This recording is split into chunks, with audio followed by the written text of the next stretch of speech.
은혜라는 설교 제목으로 이렇게 짧은 설교 제목 오랜만이죠?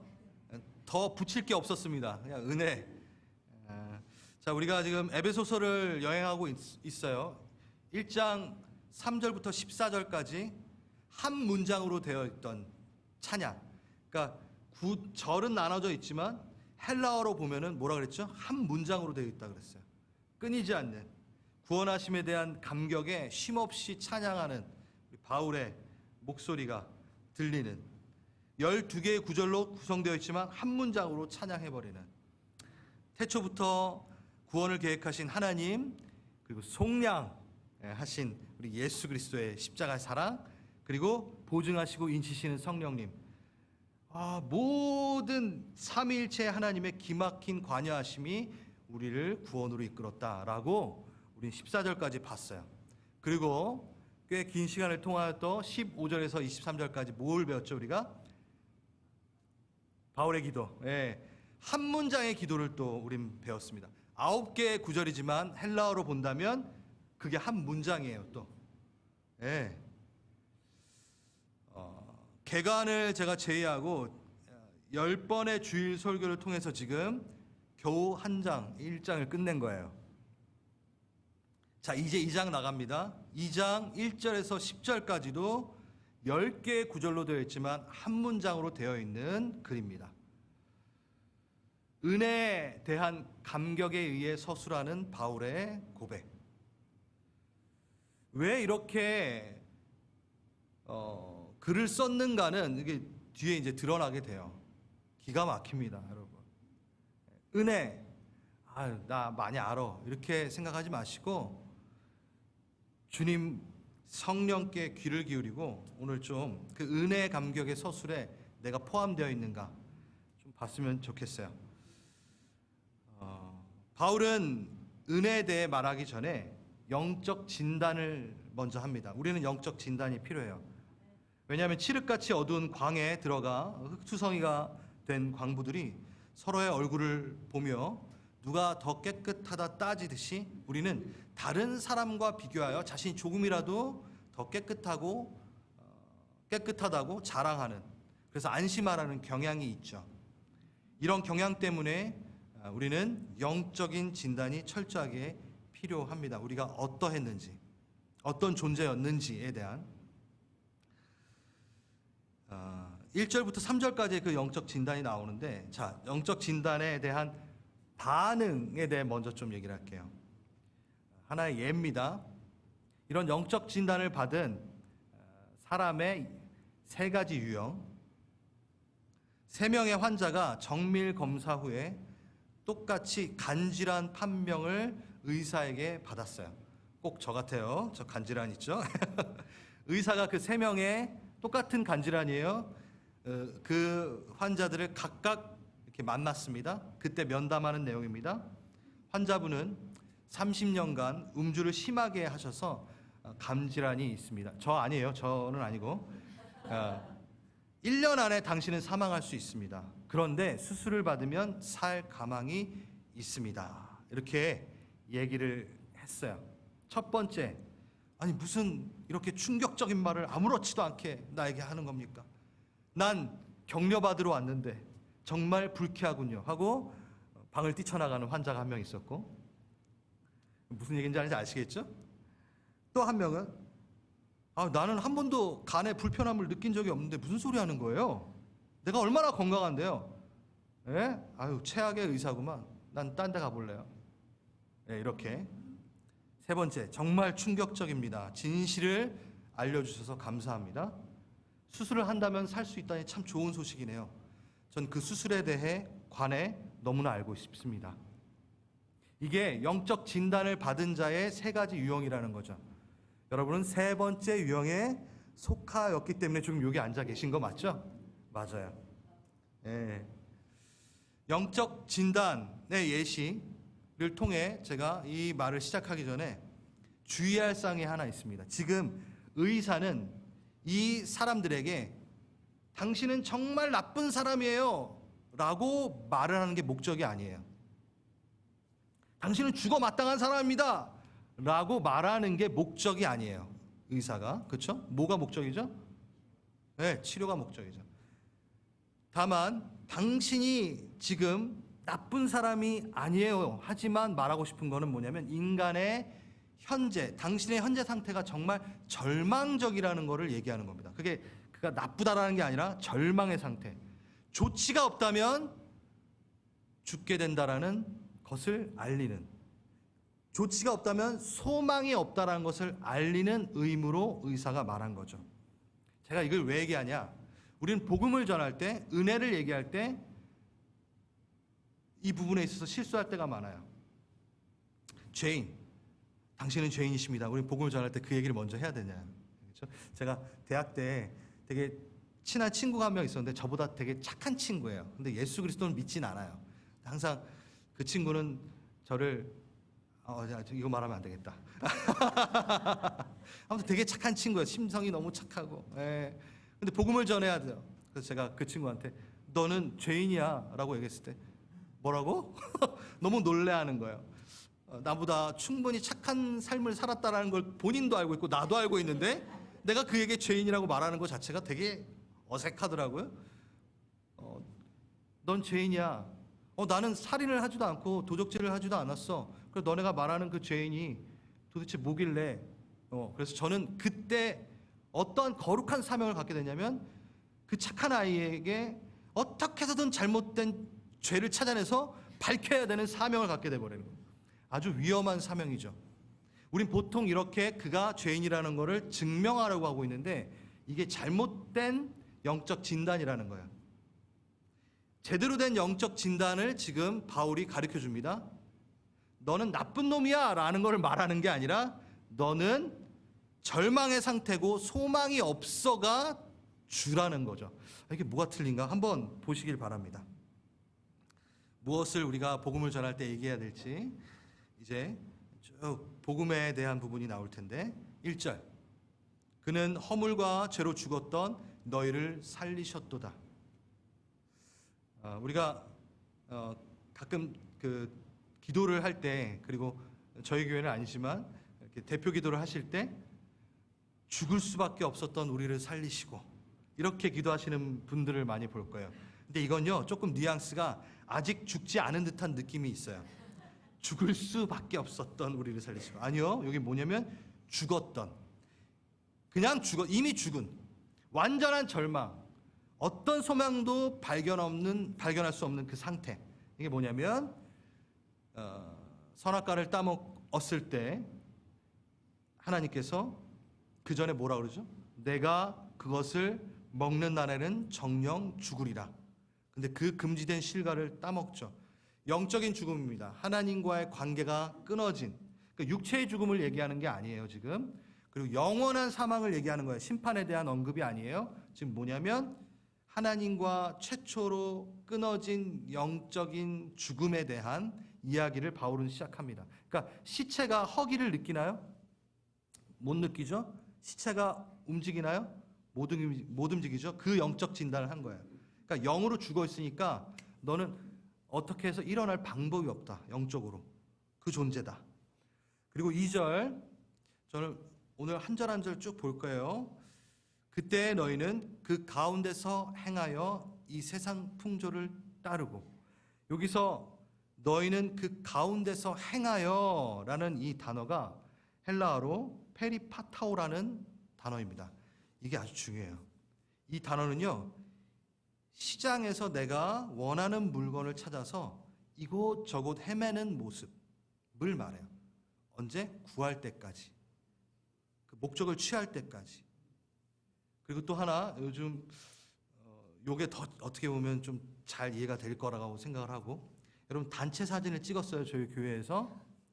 그리고 나서 여러분이 그 단체 사진이 병에 걸렸을 때 제일 먼저 찾는 게 누군가요? 자기죠. 당연하죠. 목사님 잘 나왔나 이렇게 안 보시죠? 그것처럼 많은 것들 중에 자신의 원함에 의해 찾아 나가는, 그것을 찾을 때까지 쉬지 않는 그 모습. 시장에서 너무 이곳저곳 헤매며 구할 때까지 찾는 그 모습. 그게 바로 페리파타오. 그 가운데서 행하여. 그러니까 이게 뭐냐면요, 우리는 어쩔 수 없이 죄를 짓는 게 아니라는 거예요.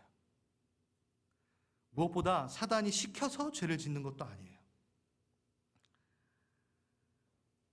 오늘 예를 좀 많이 드네요. 제가 예를 하나 드리겠습니다. 예입니다. 저는 정말 성품이 좋아요. 왜 웃으세요? 전 정말 착해요. 여러분 예인가요? 아무튼 예입니다. 그래서 남 아프게 하는 말을 절대 못해요. 가십이나 이간질 그런 말 절대 못합니다. 너무 착해서. 그런데 마귀가 자꾸 어떤 성도님을 헌담하라고 시켜요. 못하겠다고 하니까 막 두통을 주고 잠을 못 자게 해요. 어려움을 줘요. 그래도 안 하겠다 나는. 그런데 마귀의 힘이 너무 세서, 마귀의 원함이 너무 강력해서 나에게 최면 같은 막 그 힘을 작용시켜서 정말 어쩔 수 없이 헌담을 제가 해요. 내가 원하지 않아요. 누군가의 헌담을 사단이 하게끔 해요. 여러분 혹시 이런 과정을 거쳐서 헌담을 하십니까? 여러분들은? 아니라는 거예요. 이게 죄인 줄 몰랐다. 사단이 시켜서. 아닙니다. 죄를 찾아서 그 죄를 지을 때까지 찾고 찾는 모습을 보여주는 거예요. 그게 우리다, 우리였다라는 거예요. 마침내 그 죄를 찾아서 짓는 자, 시장에서 물건을 힘써 찾아 두리번거리고 이곳저곳 헤매다가 결국에는 범죄를 하는 자, 그게 우리의 원래 상태였다라는 거죠. 그 얘기하는 겁니다. 그러면서 세상의 풍조를 따르고 공중의 권세 잡은 자를 따랐으며 지금 불순종의 아들들 가운데 역사하는 영이라. 전에는 우리도 다 그 가운데서 육체의 욕심을 따라 지내며 육체와 마음에 원하는 것을 하며 다른 이들과 같이 본질상 진노의 자녀였더니. 정말 무서운 힘든 얘기가 3절까지 쭉 이어집니다. 여러분 성경에서 처음으로 나오는 인간의 선택에 대한 이야기, 오늘 그 선악과 이야기가 계속 좀 나올 거예요. 그럼 원죄가 있기 전에 뭐가 있었죠? 원복이 있었어요. 우린 그걸 놓쳐요. 하나님의 충만한 복이 있었는데 그 다음 원죄가 생기죠. 누구? 내 선택으로 인해서. 이 동산 중간에 가시를 먹는, 선악을 아는 그 나무에서 그 실과를 따먹는 그거에 대해서 신학자들이 고민을 많이 했어요. 도대체 무슨 지식을 원하여 그걸 따먹었을까? 그게 무엇일까? 선악을 알게 하는 지식은 도대체 무엇일까? 첫 번째, 부끄러움. 뭐 성적인 지식이다. 왜냐하면 빨개 벗는 걸 보고 이제, 근데 그건 아니에요. 그리고 또 하나, 전지성에 대해서 다 알아. 하나님이 그 세상에 무한 지식을 얻었나요? 그걸 먹고 나서 인간이? 그렇지 않아요. 그것도 아니에요. 그러니까 아닌 거 얘기하는 거예요 지금. 세 번째, 도덕적 분별력. 아니요. 그 이후에 인간의 삶을 볼 때 도덕적 기준으로 살지 않는 것을 본다면 이들은 도덕적 기준에 대해 밝히 안 게 아니에요. 그걸 알면 하겠죠. 몰라요. 나중에 율법을 줘야지만이 아는 존재가 돼버리니까. 그러니까 지금 제가 말하는 이 동산 중앙의 실과를 따먹으며 얻게 되는, 사단의 유혹으로 얻게 되는, 하나님이 허락하지 않는 그 지식은 뭐냐? 도덕적 자율성이라고 신학자들은 얘기합니다. 말은 어렵지만 한마디로 말해서 옳고 그름에 대한 판단 자격이 자기에게 있다라는 지식, 그 착각, 결정권이 나에게 있다는 욕망. 그게 뭐냐면 난 누구보다 옳아. 여러분 이건요 다 팔 수 없어요. 이거 다 갖고 있어요. 솔직히 저도 엄청 갖고 있습니다. 특히 목사니까 더 갖고 있어요. 네. 그렇다고 미워하지 마시고 여러분 안에 있다라는 거예요. 누구보다 옳다? 쟤보단 옳다. 아 이거 있잖아요. 내가 아담이었으면 안 따먹었을 텐데 아담보단 내가 옳다. 여러분 그게 있잖아요. 네? 아담이 한국 사람이었으면 뱀을 보자마자 정력에 좋다고 뜯어 먹었을 텐데 막 이런 얘기들 있잖아요. 아니에요. 우리였다면 선악과 하나를 따먹은 게 아니라 엄청 따서 잼을 만들어 먹을 정도로. 그게 우리라는 거죠. 선악과의 그 지식 자체에 대해서도 아담 왜 그랬어? 이런 그게 바로 나. 그러니까 우린 그 자리에 우리가 있다라는 거죠. 이게 뭘 얘기하고 있냐면 여러분 솔로몬이 성전을 건축하는 걸 완성하고 기도를 합니다. 그러면서 이 기도를 해요. 선악을 분별하게 하옵소서. 이게 뭐야? 근데 그게 뭐냐면 듣는 마음, 하나님의 뜻을 아는 그 마음, 그 선악을 분별하는 마음을 주옵소서. 그러니까 이걸 기도했다라는 건 뭐냐면 스스로 취한 게 아니잖아요. 선악과를 따먹은 게 아니라 하나님께로 오지 않는 한 이거는 얻을 수 없는 거다라는 걸 솔로몬이 알고 있었던 거죠. 이게 되게 바람직한 거라는 거예요. 한마디로 그 선악을 분별하는 그것은 스스로 가질 수 없는 능력이다. 가지려 해도 안 되는 능력이다. 그것을 인정하는 장면 중에 하나라는 거예요. 선악의 기준이 나이며 난 당신보다 옳다라는 것을 내려놓는 게 신앙입니다. 첫 번째 창세기에서 말하는 그 신앙. 이게요. 처음부터 끝까지 솔직히 가요. 자, 한번 봅시다. 2절, 3절 제가 계속 읽어드렸어요. 2절, 3절에 리처드 코킨이 이런 얘기를 했어요. 이 2절, 3절 안에는 세 가지 폭군의 공격이 나와 있다. 세 가지 폭군의 공격. 첫 번째, 육체의 욕심을 따라. 이게 바로 창세기에서 방금 말했던 육체의 종욕, 안목의 종욕, 이생의 자랑, 먹음직, 버함직, 지혜롭게 할 탐한, 지혜롭게 할 만큼 탐한. 이게 바로 육체의 폭군이라는 거 첫 번째 폭군이고요. 두 번째 폭군은 이 세상의 풍조를 따르고라는 거죠. 그러니까 죄성으로 빚어낸 세계관들, 문화적 폭군. 그게 뭔가요? 풍조, 헬라어 바람개비라는 단어랑 똑같은 단어예요. 바람 부는 대로, 흐름대로, 세상이 정한 대로, 남들 하는 대로 우리는 소셜미디어를 통해 쟤도 하니까 나도 하고, 제가 먹었으면 나도 먹어야지, 제가 갔으면 나도 가야 돼. 다 그러니까 흐름대로. 이게 세상, 그게 다 나쁘다라는 건 알지만 세상은 뭐죠? 물질만능주의, 나르시시즘, 다원주의적인 사상, 무분별한 자율성, 다중성 정체성, 그거잖아요. 내 주변에 의로운 하나님의 뜻과 성품이 낯설게 여겨지는 곳이라면 그 어디든 상관없이 그게 세상 풍조라는 것을 우리는 간파해야 됩니다. 그 폭군이 우리 옆에 있다라고 지금 2절에서 3절은 얘기하고 있다라고 리처드 코킨이 얘기한 거고, 세 번째, 공중의 권세 잡은 자, 악한 영, 사단을 얘기하죠. 이 사단은 거짓과 참소, 유혹이라는 폭군입니다. 그것으로 공격해요. 공중의 권세 잡은 자. 근데 여러분, 요걸 조금 주의해야 되는 게, 우리 주변의 모든 믿지 않는 자들이 악한 영 자체라고 하면 안 돼요. 자, 불순종의 마음을 가지고 있기 때문에, 이 2절을 보면 불순종의 마음을 가지고 있기 때문에 사단의 말을 기꺼이 받아들이는 일을 허용하는 자를 말하는 거예요. 우리 주변에 믿지 않는 자들은. 걔네가 사탄이 아니라 바로 우리가 이전에 우리도 사단의 말을 기꺼이 진리로 받아들였던 자다라는 걸 지금 얘기하는 거예요. 맞죠? 선악과를 따먹었잖아요. 우리도 사단의 말을 기꺼이 진리로 받아들이는. 여러분, 우리는 사단에 대해 너무 과한 영향력을, 힘을 부여할 때가 있습니다. 인간은 사단의 영향력으로 지옥에 가지 않습니다. 맞죠? 인간이 지옥에 가는 것은 자신의 죄 때문입니다. 사단의 힘 때문이 아니에요. 앞에서 제가 말했듯이 사단이 막 너무 공격해서 제가 헌담을 하나요? 죄를 짓나요? 아니라는 거예요. 유혹만 할 뿐입니다. 그렇기 때문에 사단 또한 지옥에서 가장 큰 형벌을 받는 존재일 뿐입니다. 이 부분에 대해서는 제가 에베소서 6장에서 좀 더 자세하게 다룰게요. 기대가 돼요, 저는. 아무튼 그 6장을 통해서 영적 전쟁에 대한 부분도 좀 많이 다루려고 합니다. 아무튼 이제 다시 1절에서부터 3절까지 세 가지 폭군이 막 압도하는 절망적인 상황이 지금 연출이 되는 거죠. 근데 여기에 이제 종지부를 찍습니다. 3절, 본질상 진노의 자녀이었더니. 정말 절망적이지 않나요? 그냥 쓱 읽지 마세요. 본질상 진노의 자녀. 너무 듣기가 거북한.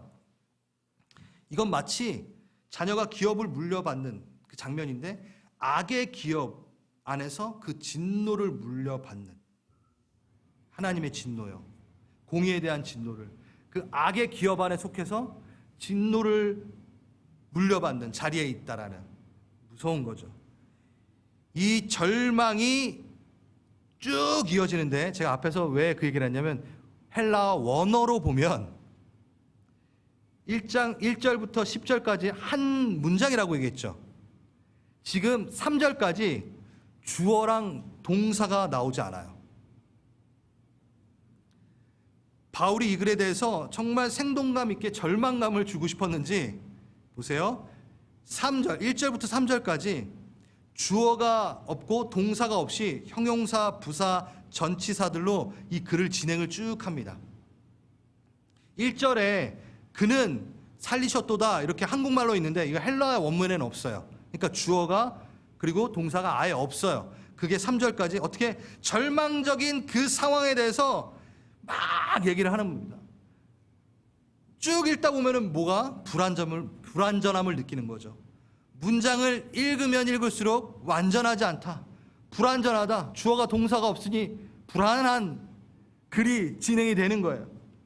뭔가 부족하다는 걸 느끼는 거예요. 절망적이다.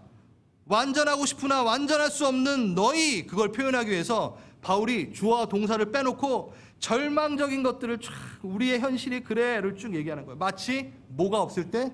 하나님이 없을 때 일어나는 현상 얘기하듯, 하나님이 없을 때 마주하는 나의 모습을 보여주듯 불완전한 주어 동사가 빠진, 여러분 주어 동사가 나타납니다. 4절에 드디어 칠흑 같은 1절에서 3절을 넘기고 3절에서 4절로 넘어오는 그 순간 주어가 등장합니다. 이 불완전함에 주어가 나타납니다. 4절 다 같이 읽어볼까요? 시작.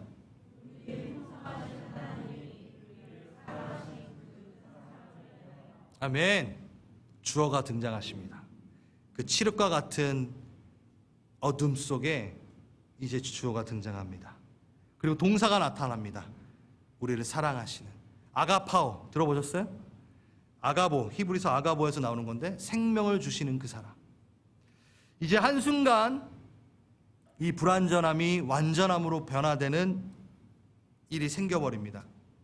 텅 빈 공허함에 주어 동사가 임하자 꽉 찬 충만함으로 바뀌어지고 다 망가져버린 불완전함이 바르게 세워집니다. 빛을 잃어 어두워진 불완전함이 밝게 빛나게 됩니다. 긍휼이 풍성하신 하나님이라는 주어가 임하자 우리를 사랑하신 그 동사가 감싸 안자마자 완전한 삶으로 4절부터 출발을 시작합니다. 그럭저럭 바뀌는 게 아니라요, 4절에서 완전히 바뀝니다. 주어가 나타나자마자. 여러분, 우리의 불완전한 삶, 그 삶의 원인의 제공은 우리가 공허하고 허무하고 우울하고 두려움이 있고 낭망이 있고 절망이 있고, 이거는요 그 삶의 원인은 돈이 없어서가 아니잖아요. 맞죠? 원하는 직장에 가지 않아서 그런가요? 건강이 좋지 않아서 그런가요? 아니요.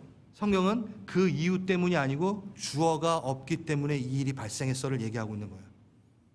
하나님이 없기 때문이야. 저는 오늘 복음을 얘기하는 겁니다. 하나님의 존재를 네가 삶에서 망각했기 때문에 너가 공허하고 우울하고 허무하고 낭망이고 그런 거야. 내 삶의 주어가 되십시오, 주님. 우리가 이렇게 기도를 해야 돼요. 여러분, 어떤 삶에 문제가 생길 때 그 문제 붙들고 기도하라는 게 아니라 손 들고 내 삶의 주어가 되십시오. 주어가 빠졌나 봅니다. 하나님이 내 삶에 빠졌나 봅니다. 그걸 기도하시라는 거예요. 그리고 무엇보다 내 인생에 내가 주어가 되지 않기를 간절히 기도하십시오. 다 함께 내 인생의 주어는 하나님이십니다. 한번 해볼까요? 시작. 내 인생의 주어는 하나님이십니다. 아멘, 아멘. 여러분, 성경 전체를 보면요, 아무튼 하나님은 이 세상을 다스리실 때 정말 목적과 방향, 기준 그대로 품으시고 다스리십니다. 그러니까 기준이 있으세요. 여러분, 성경의 역사서에 수많은 왕들이 등장하잖아요. 그 역사서의 주 내용이 뭐죠? 하나님의 주권, 왕권에 대한 얘기예요. 왜 저 왕은 계속 세워주시고 왜 저 왕은 패하시는가? 분명한 기준을 가지고 그렇게 하신다라는 게 성경의 이야기고, 역사서, 열왕기서, 역대서, 사무엘, 상하 다 그 내용이에요. 이것이 오늘 우리에게도 동일하게 적용이 됩니다. 이 기준을 벗어나면 아무리 우리가 교회에 나와 열심을 내어도, 봉사를 많이 하고 전도를 많이 하고 헌금을 많이 해도 이 기준에서 벗어나면 여러분은 패해집니다. 그게 성경의 얘기예요. 지금 바로 이 얘기입니다. 주어가 빠진.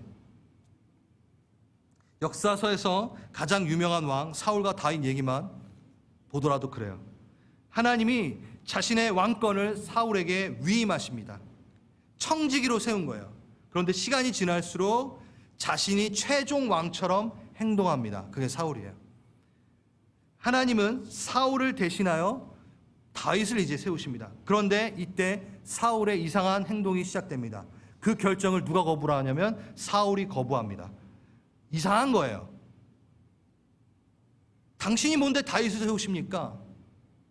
제가 결정합니다. 아직은 내가 왕이어야 되고 그 이후에는 내 아들 요나단이어야 됩니다. 이게 사울의 입장이었던 거예요. 여러분, 누가 왕으로 세웠나요? 하나님이 세우신 거잖아요. 그러니까 우린 이걸 잊어버린다라는 거죠. 너무 잘 잊어버린다는 거죠. 이것은 당신이 뭔데 결정할 사안이 아닌 것 같은데, 하나님? 왜 당신이 그걸 결정하십니까? 내가 계속 왕 해야 되고 그 다음은 요나단이 해야 된다니까요. 그래서 사울과 요나단의 그 사건이 계속 나오는 거예요. 저는 받아들일 수 없어요. 제 결정이 더 중요해요. 제가 옳아요. 제가 더 옳아요. 여러분, 하나 묻겠습니다. 여러분의 자리는 누가 주셨죠? 여러분의 관계는 누가 주셨죠? 여러분의 가정은 누가 주신 거죠? 여러분의 생명은? 여러분의 직장은 누구로부터 세워진 겁니까? 네, 명확해집니다. 하나님의 결정에 따라야 되는 자들입니다, 여러분들은. 이게 말씀이니까 그냥 이렇게 흘러가지 마시고. 자,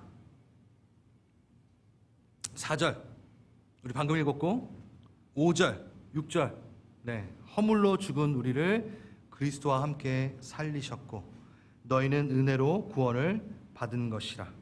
또 함께 일으키사 그리스도 예수 안에서 함께 하늘에 앉히시니 이는 그리스도 예수 안에서 우리에게 자비하심으로써 그 은혜의 지극히 풍성함을 오는 여러 세대에 나타내려 하심이라. 2절에 그때에 너희는 그 가운데 행하여 라고 나와 있죠. 그리고 3절에 전에는 우리도 다 그 가운데서 우리의 욕심을 따라, 육체의 욕심을 따라 이렇게 나오죠. 제가 이걸 다시 한번 말하는 거는 N이라는 전치사를 써요. 어디 안에, 어디 안에. 오늘 설교에 이제 핵심 들어갑니다. 그 전에도 핵심이었지만 어디 안에. 그리스도 안에서. 그러니까 바울이 계속해서 이 은혜를 이야기하고 앞에 하나님의 영광을 얘기하고 계속 썼던 표현 방법이 뭐냐면 N, 안에. 공간적인 개념을 계속 써요. 그리스도 안에서, 그리스도 안에서, 그리스도 안에서. 그러다가 우리가 성도 안에서 한번 나왔고, 기억 다 하시죠? 그러다가 여기 뭐죠? 너희가 그 안에서. 어디? 죄와 허물 안에서. 그러니까 공간적인 개념. 전에도 우리 그 죄와 허물 가운데서. 다 N이에요. 똑같은 전치사를 써요. 글씨만 우리가 가운데서로 한국말로 번역을 했지 그리스도 안에서랑 똑같은 그 안에서라는 거죠. 공간적인 의미, 하나님이 잘 사용하시는 의미.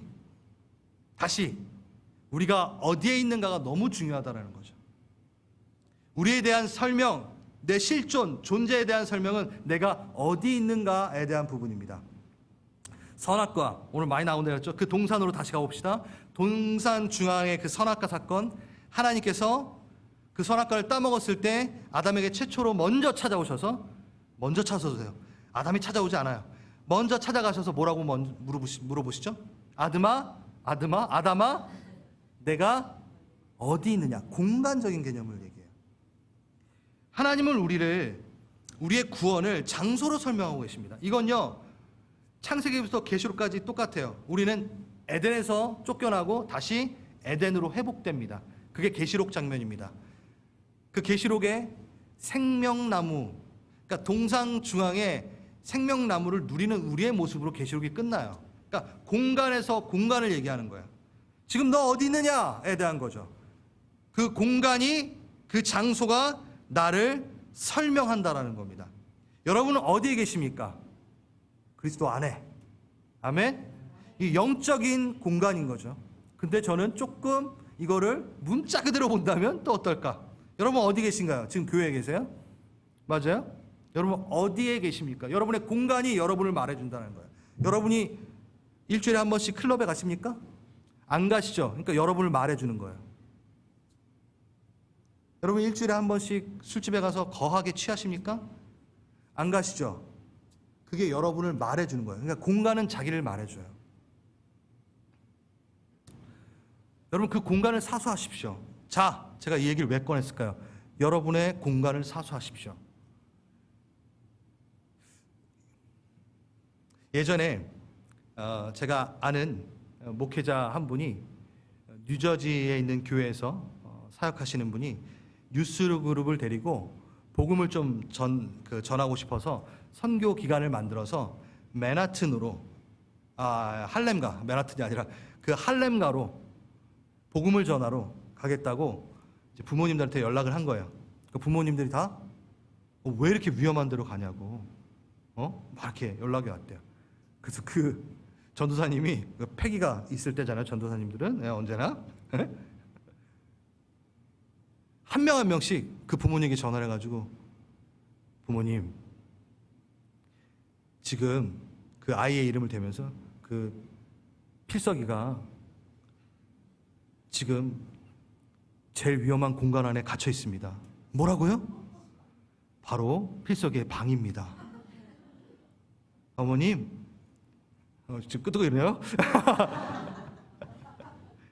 할렘가가 위험한 곳이 아닙니다. 제일 위험한 영적 전쟁이, 치열한 영적 전쟁이 있는 데는 지금 당신 자녀의 방이에요. 그렇게 한 명 한 명을 다 설득했대요. 그래서 갔대요, 진짜로. 제가 이걸 갑자기 생각나서 말하는 건 뭐냐면, 여러분의 가장 치열한 영적 전쟁의 장소는요, 여러분의 방입니다. 여러분의 모니터고 여러분의 TV예요. 여러분의 공간은 어떠십니까? 동상 중앙의 열매를 계속 따먹고 계십니까? TV에 앉아서? 괜찮아. 육체의 조경, 안목의 조경 이상해잖아. 내가 오라. 이거 하나쯤 봐도 되지. 내가 결정해. 그거 얘기하고 있는 거예요. 지금 1절에서 3절이. 그랬던 우리가 누구와 함께 살아요? 누구와 함께 일으킴을 받아요? 누구와 함께 하늘에 앉히심을, 그 은혜를 입습니까? 바로 그리스도. 지금 5절에서 6절, 7절까지 여러분, 5절에서 6절까지만 봐도 이 구절 안에서 발견하고 싶은 연합의 비밀이 있습니다. 연합의 비밀. 우리가 성만찬하면서 연합에 대해서, 그리스도와의 연합에 대해서 많이 얘기했기 때문에 이 구절 안에서만 오늘 얘기하고 마치겠습니다. 미래의 일로 말하지 않아요. 신기하죠? 그리스도와 함께 살리셨고 또 함께 일으키사 그리스도 예수와 함께 하늘에 앉히시니, 과거형이에요. 지금 이게 중요한 거예요.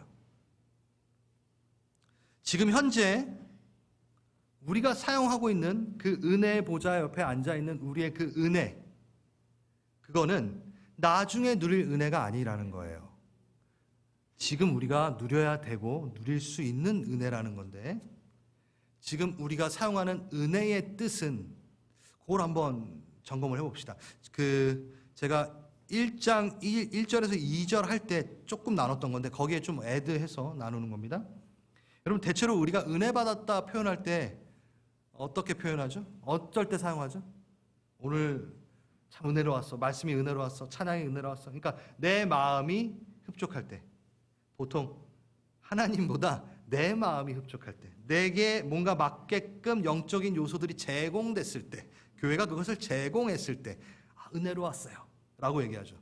근데요, 선포된 말씀 중에 권면과 책망으로 막 찔림이 있고 심기가 불편하면 그때 여러분들이 어떻게 은혜 받았어요? 안 해요? 마음에 찔림이 있었습니다. 이렇게 표현해요. 솔직히. 아니야, 은혜라고 표현하시는 분도 있겠지만 어쩔 땐 말씀이 좀 무겁네요. 말씀으로 맞았습니다. 이런 말 하죠.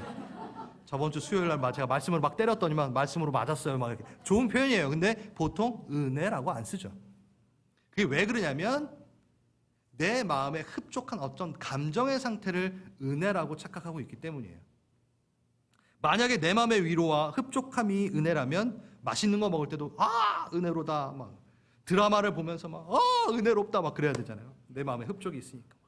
저번에 얘가 얘기했는데 그거 뭐 드라마 그거 복수를 막 하고 있는 그 장면에서 연진 그 멋있다 연진아 막 그거 있잖아요. 그 드라마 그걸 보면서 와 은혜롭다 이래야 된다는 거예요. 왜? 재밌으니까. 여러분 본인에게 유익이 있다고 해요. 그 은혜를 은혜라고 생각하는 것은 한계가 있다라는 거예요. 아니에요. 바울이 말하는 은혜는 내 감정 상태는 2차적인 거고 바울이 말하는 은혜는 뭐냐면 내 기분 좋은 감정, 내 흡족한 표현의 은혜가 아니라 상태, 신분의 변화를 말하고 위치, 공간의 변화를 은혜라고 얘기하는 거예요. 좀 어렵나요? 한마디로 해서 기존의 상태에서 법적인 변화로 인해서 내가 옮겨져 있는 감정적인 거는 뒤에예요. 즐겁죠. 그렇죠. 감사하죠.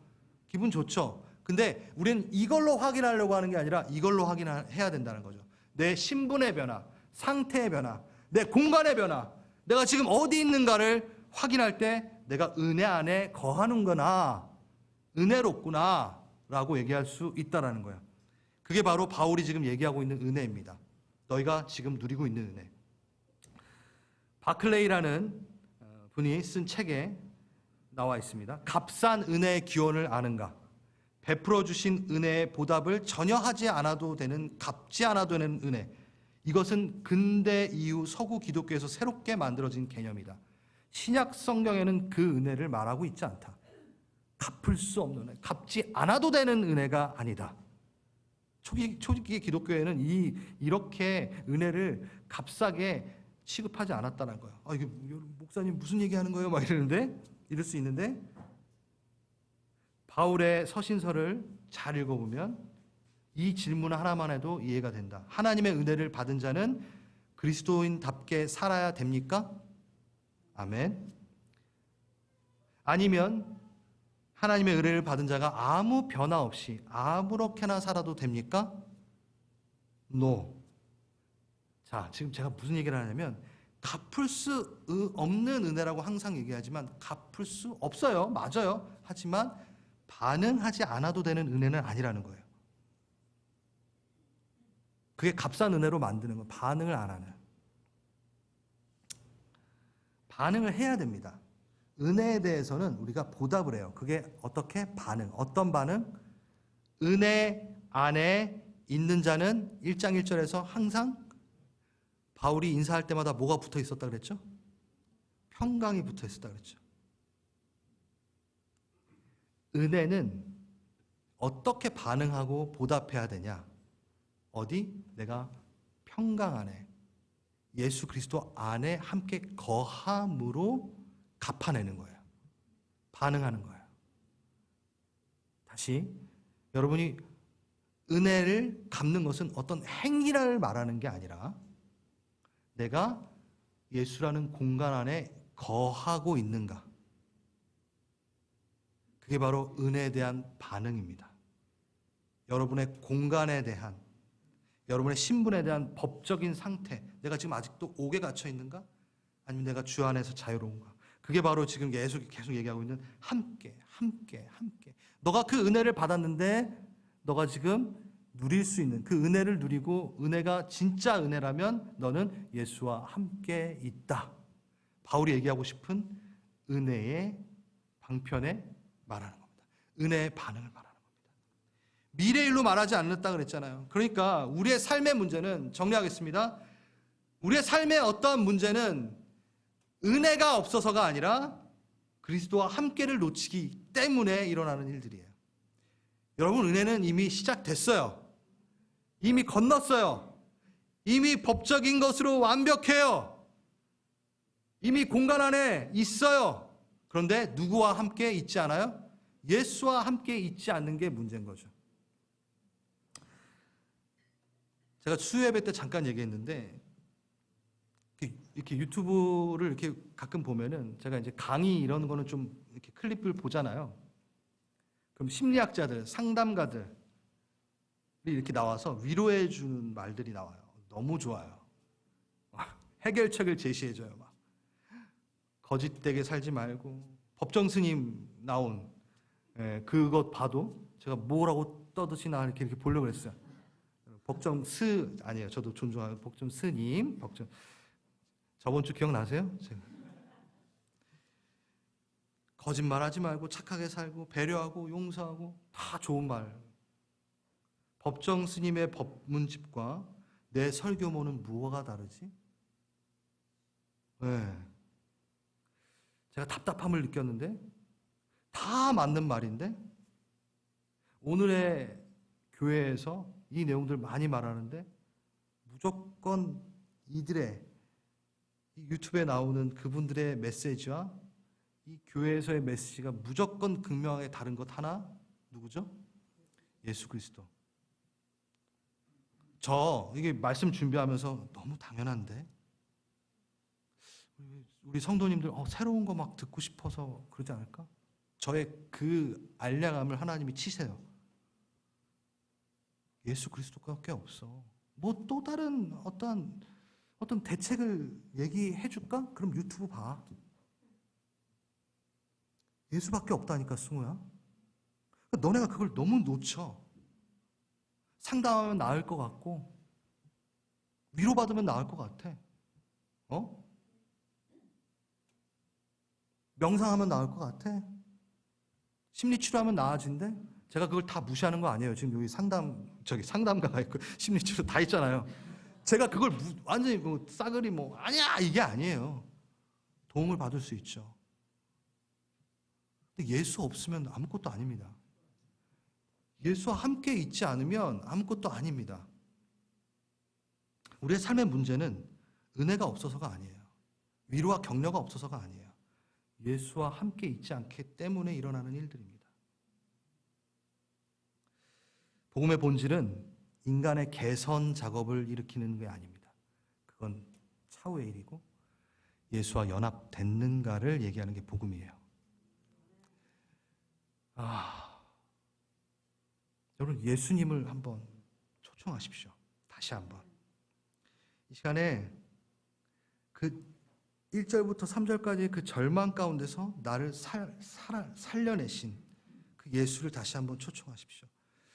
내가 은혜 가운데 분명히 있는데 왜 내가 이렇게 마음이 편치 않고 뭔가 부족한 것 같지? 예수라는 그 은혜라는 사건은 내가 소중히 여기는데 예수는 소중히 여기지 않구나. 십자가는 되게 소중히 여기는데 예수의 십자가인데 예수는 쏙 빼놓고 내가 회복되고 내가 구원받고. 여러분, 우리의 문제가 그거라는 거예요. 그 존재성, 예수라는 인격이 내 안에서 함께 거하여 쉬지 않으신다라는 거예요. 우리 좀 기도합시다. 내가 정말 좋아하는 구절을 소개하겠습니다. 내가 그리스도와 함께 십자가에 못 박혔나니 그런즉 이제는 내가 산 것이 아니요 오직 내 안에 그리스도께서 사신 것이라. 이제 내가 육체 가운데 사는 것은 나를 사랑하사 나를 위하여 자기를 버리신 하나님의 아들을 믿는 그 믿음 안에서 사는 것이라. 주님, 제가 딴 데 가서 헤매지 않기를 원합니다. 다시 한번 예수를 내가 소중히 여깁니다. 은혜의 공간 안에서 예수와 함께 하길 원합니다. 너무나 당연한 것인데 제가 놓치고 있었다면 주님 절 용서하소서.